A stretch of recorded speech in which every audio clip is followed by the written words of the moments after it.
Good good afternoon, or good morning, depending on or good evening, depending on what part of the world you're listening from, you're watching from. As you know, I'm Dr. Maisha, and I am on a couple of platforms. Just so you all know, if you see me looking back and forth, I am on a couple of platforms. So if you're joining me from Facebook, LinkedIn, Instagram, YouTube, welcome. Um, And just let me know if you can't hear me. You should be able to hear me just fine. I've got my microphone here. Today, as indicated, I want to talk about going beyond the boundaries. Now, I want to sort of distinguish and explain what I mean by that first. Okay. So when I talk about going beyond the boundaries for our transformation, what I'm speaking about is going beyond our perceived limits or our past limits of action, of participation, of even belief in order to have a breakthrough. Now, what does that even mean, right? So if you think about athletes and how really accomplished athletes, particularly even Olympic athletes, how they get to where they are is that they have to go beyond their perceived limits. So they start where they start with a skill set. And, I'm sure that even athletes at the beginning come with some beliefs, maybe some limiting beliefs they have to overcome. But they have to be willing to go beyond the perception of their limitation in order to break through and achieve these record breaking numbers that they have a tendency to achieve. Talking about like track stars and swimming, um, swimming stars. These people, they have to go beyond their perceived boundaries, and these or their perceived limitations, I should say. And then they have these breakthroughs. So such is the case with us. If you think about it, there's this little thing that most of you, most everyone probably knows about. That is the Special Olympics. And I imagine that at some point, someone with a particular ability or a lack of a particular ability says, just because I happen to be, let's take in a wheelchair, doesn't mean that I can't participate in or perform at Olympic levels.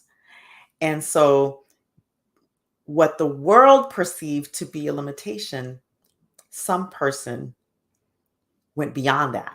And I imagine, and I don't know the full history of the Special Olympics, so, if I'm getting it all wrong, forgive me. And what it took is someone had to go beyond the perceived limit to say, listen, I can perform even with this particular divergence of ability just as well as someone with this, what some people would call typical ability, right?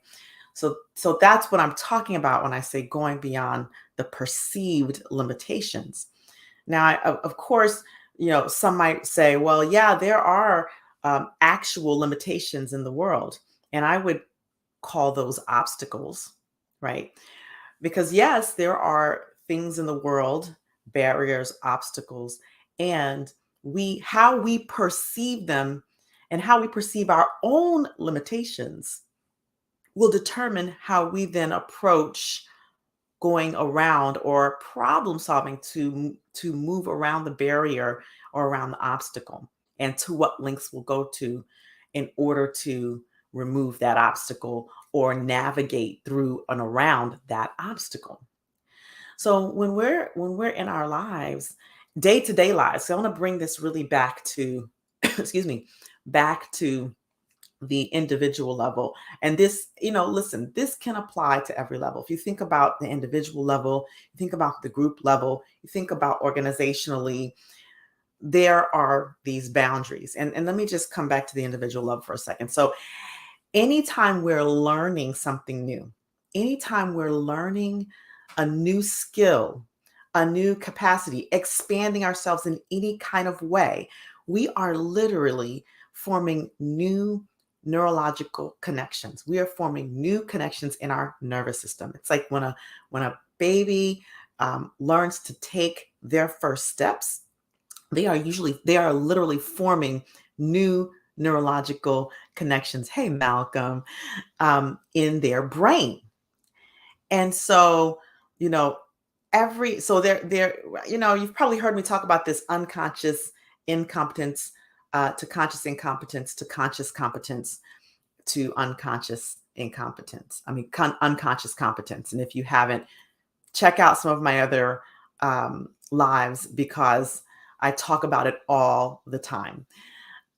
But when a baby is learning to walk, at first they are, consciously aware that they can't walk. And so then they start to get those feet on the ground and they're wobbly and then they fall down and they get up and they're wobbly. That's that conscious competence. During that period of conscious competence, you're literally forming new connections in your nervous system, right? From the brain all the way into all the parts of the body that it requires to do that skill. And we could take that from the physical learning to the social and emotional learning, to communication, to interaction between people. We can map that on. Let's just say in communication, I'm going to take a real simple one, right? This may be oversimplifying it, but you map it on. I grew up in a household where my mom didn't apologize much. Maybe once or twice, but like I grew up in a generation where parents don't apologize. So imagine then, I become a parent and I'm doing what I'm doing. I'm learning to be a conscious parent. I'm learning to be, emotionally intelligent parent, and I'm wanting to model that for my son. Well, what do I need to do if I want to model that sort of responsibility? Is I need to learn that when I mess up, that I can utter the words, I apologize, or I was wrong, or this did not work. And for someone that was never modeled to, that can be a challenging boundary to go beyond.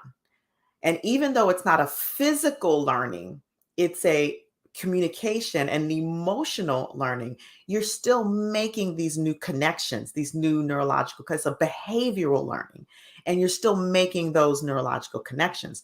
Now, we could be talking about an apology to a child. We could be talking about an apology to a spouse or a friend. Some people just don't apologize. And like I said, I'm using this as an example, but whatever it is for you, you want to map it on.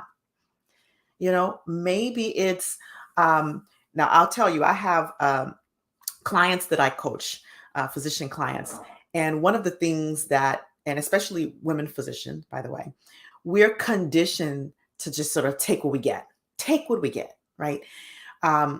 So I was coaching this client and she wanted to have a shift in her job and her schedule and the responsibilities, roles and responsibilities. And she had just sort of assumed that because she signed a contract with these roles and responsibilities, that it was static, it was done, it was like end of story. There was no opportunity for growth. However, that wasn't the case. So when we worked together, what I was able to do was, really get to her values. Like, what's important to you? What is that you really want? And get her clear about that. But one of the things she had never considered is that she could just ask for that, because she was ready to leave her job. Like, she was like, I'm ready to leave medicine. I'm ready to leave my job. And yet she hadn't considered that she could just ask for what she wanted. It wasn't conditioned in her body. And, and when we began to talk about this, let's go and ask for what we want. Let's go and make a request, and how to make that request, she began to have all these internal sensations and feelings and nervousness, right? And we modeled it. We practiced together. And why is that? Because again, practicing is building new neurological connections. This behavior was building new neurological connections. And once she was able to do it once, this is something that if she practices, not just at her job, but imagine that spanning across her relationships. I have, people that I work with who are in relationships, they feel they can't ask for what they want, or they are not conditioned to make requests. They're conditioned to do it all on their own. If you know what I'm talking about, you're welcome to comment in the comments. But what is that for you? What is the behavior pattern that you when you come to a certain place, you come up against an obstacle, you come up against a limitation, and understand that limitation, and a limitation might look like a belief pattern, a limiting belief. Well, I can't do that because. See, these are our perceived limitations. Much of our limitations, many of the things that stop us, that limit us in life, are our own internal voice. By the way, soon keep your ears to the ground, because I'm going to be launching a silencing self-doubt 5-day challenge really soon. So just like keep your ears to the ground, because I'm going to be announcing that's coming up. But our own internal voice can cause us to see limitations that we might otherwise be able to move through. And that's why some people find it easier to do things like start businesses, while others are like, oh, I'm not a business person. That's a perceived limitation, what you are and what you aren't, right? And so we need to begin to become aware of what these perceived limitations are and be willing to move beyond that. Okay, when I talk about going beyond the boundaries, right now I'm talking about the boundaries and what they are. I'm talking about the fact that these are perceived limitations, these are limiting beliefs or limiting decisions that we've made about ourselves, about others, about what's possible in the world, right? But then what is it to go beyond it? It's to get to that point of discomfort, and even to create a structure for going beyond that point of discomfort. But to get to that point of discomfort and just practice. That's right, the mind is a battlefield. I love that, Malcolm. The mind is a battlefield, and we can't operate on that battlefield by ourselves. That's why it's so important to have community, to have coaches, to have guides, to have teachers and mentors. That's why it's so important to have these people, to have sponsors, and to have people who model what you're after. You understand? So when we are going beyond when we're going beyond the boundaries, we need to set up the structures that will allow us to push beyond that internal hesitation, push beyond that, whether it's another person, whether it's, whatever that is. If you're internally motivated to do that, then wonderful. I think it's also important to begin to work on whatever those limiting beliefs are, to be able to dismantle those. And when we dismantle those limiting beliefs, when we dismantle those, move them out of the way, then it leaves us free to be able to move beyond those boundaries with less resistance. See, all of the boundaries, the internal obstacles, the inner voice, the self-doubt, that's just resistance. And when we want to move, we want to lessen our resistance, we do the internal work to decrease that resistance. Otherwise, we're pushing a boulder uphill. Now, we may be strong enough to push the boulder uphill, but gosh, it's so exhausting to have to do that, when we could actually just remove the obstacles that make that boulder so heavy. We're pushing the boulder, down the street, and then there's rocks and gravel and orange cones in the way, and we're trying to push them over all of that, and we can just remove that, and it'd be much easier to push the boulder. Whereas, and then we have to push through that discomfort as well. I think that's part of, the challenge in the work that I do inside of the equity, diversity, inclusion, and anti-racism spaces. Whenever the word race comes up, racism and DEI, there's automatically a tensing, a resistance. People don't want to feel uncomfortable. How do we transform the inequities of our world? How do we transform all of this stuff that's going on if we're not willing to be uncomfortable. Some of us are willing to be uncomfortable, and some of us are uncomfortable every day, whether we like it or not. So for those who need to do the work to begin to shift this dominant culture system, we need to be willing to be uncomfortable.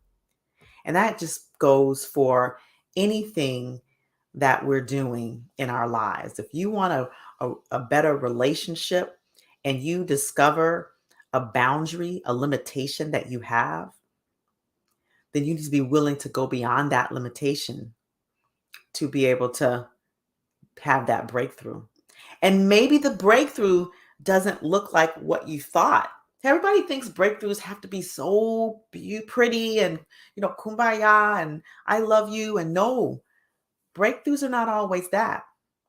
Breaking through is breaking through what previously was a limitation, right?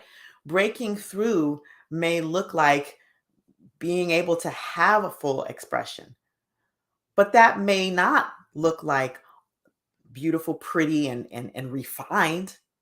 It may look like, screaming when all you've done is internalize that scream and harm yourself. Now, is screaming healthy for the long run? Maybe not so much, but it's a breakthrough from the limitation that previously had you be suffering in silence, right?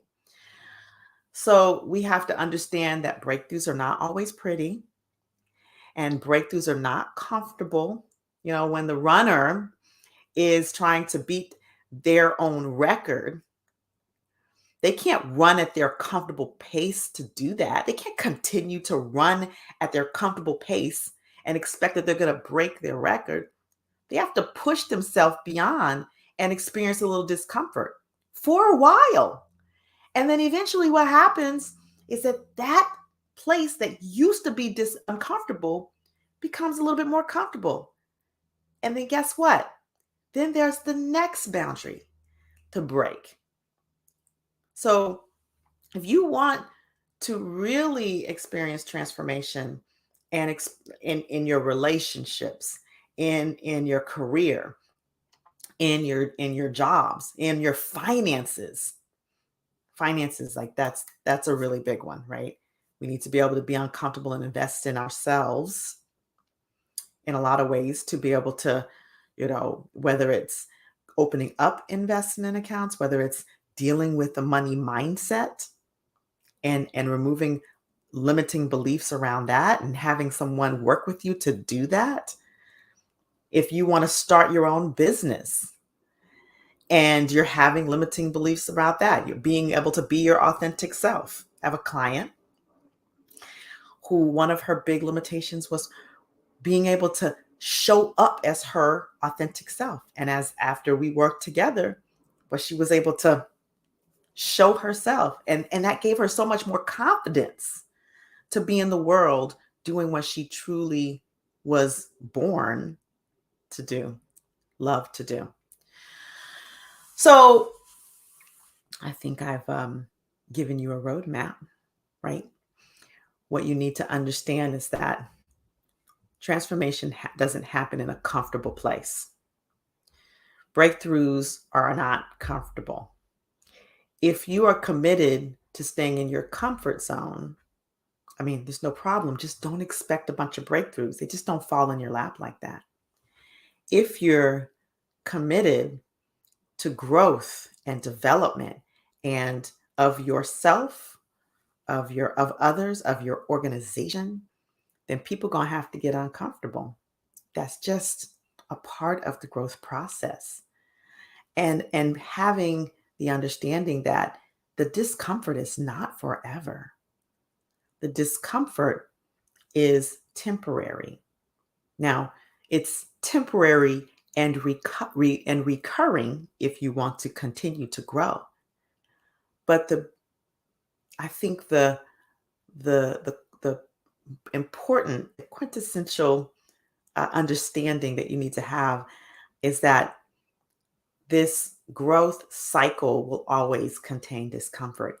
And to really get big and be able to realize, and manifest the things that you want, your purpose, your finances, the things you want in life, you need to actually begin to get comfortable with the discomfort. Get comfortable in your mind with the discomfort of growth, and understand that there will be periods of comfort. There will be periods, it's like you're climbing the mountain, and then you get to a certain point and you turn around and you look out across the, the land, and you're taking in the view. You're taking in the beauty. Like, that's that period where the discomfort ends. But then you recognize that there's still more mountain to climb if you are committed to something big. That's just what it is.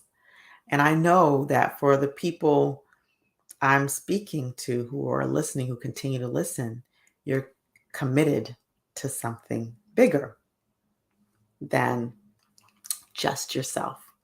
Not to minimize yourself, but only yourself, right? Because most of the time, people are developing themselves and wanting to be a better self so that they can impact others, whether it's your family, whether it's your children. And let's talk about the children. I mean, those are the most important people to impact because they're the next generation, right? They're the generation that's coming up that, quite frankly, I think is going to save us. So keep pushing yourself, being willing to go beyond the boundaries, being willing to form those new neurological connections behaviorally, emotionally, socially, communicatively. And if you want to learn how to do that with a little bit more ease and grace, well, that's what I do. I teach neurolinguistic programming. I teach how to reprogram the mind, how to build more flexibility of behavior. That's what neurolinguistic programming is. It's a way of gathering knowledge, of understanding of ourselves, processes for evaluating that knowledge, and tools to be able to reprogram the places that are not as resourceful. And so if you're interested in learning more about that, I'm always taking calls and questions. And you can reach out to me directly. If you're on LinkedIn, just message me on LinkedIn. If you are on Instagram or Facebook, same thing. You can message me. You can put a comment in the chat box. I'm always checking them. Or you can go to the website that you see. If you're on LinkedIn or YouTube, you can go, or Facebook, you can go to the website you see on your screen. So with that, I will conclude for today, and looking forward to hearing what you're going beyond the boundaries on. Type it in the chat box. Tell me, what is it that you are going beyond the boundaries on today, this week, this month, this year? All right. Have a great rest of the day and a great rest of the week. Thank you for tuning in for those who tuned in live. Namaste.